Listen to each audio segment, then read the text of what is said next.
నమస్తే అండి, నేను మీ నాగేశ్వరి ఆంటీని మాట్లాడుతున్నాను. ఈరోజు నేను బట్టల మడతేసే విషయానికి మనం చేసే సంసారానికి పోలికలు పోలుస్తూ నాకు తెలిసినంత వరకు 2 మాటలు ఇప్పుడు పిల్లలకి చెప్దామనుకొని చెప్తున్నానండి. అది బట్టలు మడతేస్తూ చెప్తాను. ఏంటి నాగేశ్వరి ఆంటీ ఈ బట్టలు మడతేయకుండా ఇవన్నీ చూపిస్తున్నాను అనుకుంటారమ్మా.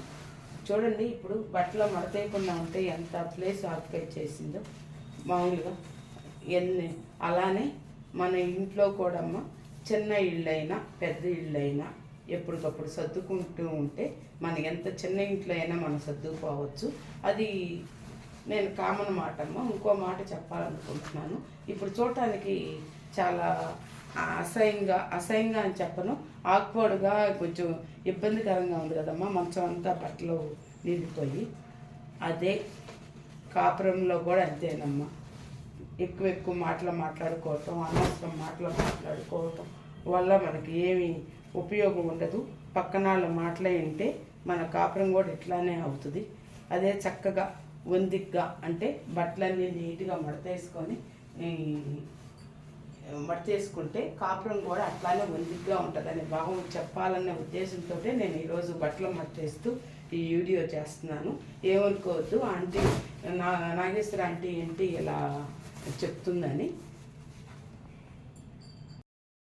చూడండి అమ్మ, ఇందాక ఎట్లా ఉందో ఇప్పుడు ఎట్లా ఉందో మన కాపురం కూడా అంతేను. మనం వందిగ్గా ఉంటే కనుక చక్కగా ఉంటుంది.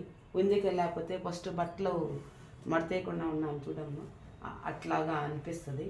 అందుకని ఇప్పుడు పిల్లలకి చెప్తున్నాను, దయచేసి తొందరపడద్దు, ఏ విషయము తొందరపడద్దు, చెప్పుడు మాటలు వినొద్దు, ఇగోకి వెళ్ళొద్దు. నేను ఇంత సంపాదించాను నువ్వేంటి అని జాగ్రత్తగా ఇద్దరు క్యాలిక్యులేషన్ తోటి మీ లైఫ్ని గడపాలన్న ఉద్దేశంతోనే ఇప్పుడు నేను ఈ చెప్తున్నానమ్మా. ఇప్పుడు జనరేషన్ కొంచెం ఇబ్బంది ఫీల్ అవుతున్నారు, పనులు ఎక్కువగా ఉండి. ఇంకా ఇవన్నీ ఇస్త్రీకి వేసే బట్టలమ్మ. అందుకని ఇట్లా నేను అంకుల్ది పాతలుంగి పెట్టుకుంటాను. దీంతో మూట కట్టేస్తాను.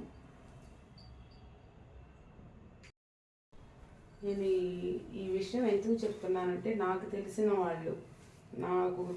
వాళ్ళే పేరెంట్స్ మూలంగా కానీ పిల్లలు ఈగో ప్రాబ్లం వల్ల కానీ ఫ్యామిలీస్ చాలా ఇబ్బందిగా ఉంటుందమ్మా. అది ఒకసారి ఏదన్నా తేడా వస్తే ఎట్లయినా మనసులో అట్లానే ఉండిపోయింది. అందుకని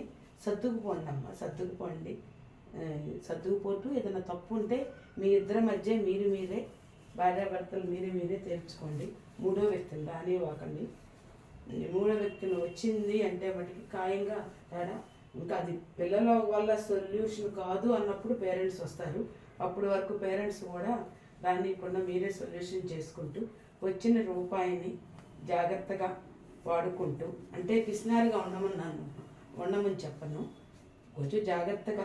ఇప్పుడున్న జాబులు పరంగా కానీ ఏదైనా కానీ చూస్తాను చాలా డబ్బులు వచ్చినట్టు ఉంటాయి, కానీ ఖర్చులు చాలా ఎక్కువ ఉంటున్నాయి. పిల్లల చదువులు కానీ అవన్నీ జాగ్రత్తగా వాడుకొని ఉండాలని అమ్మమ్మ మాటగా చెప్పాలనిపిస్తుందమ్మ. చెప్పాను. మీకు నచ్చితే లైక్ చేయండి, షేర్ చేయండి, సబ్స్క్రైబ్ చేయండి. చేయకపోయినా పర్లేదు, నాకు ఈ మాట చెప్పాలనిపిస్తుంది. ఇవన్నీ రేపు ఇస్త్రీకి ఇస్తాను. అవన్నీ షెల్ఫ్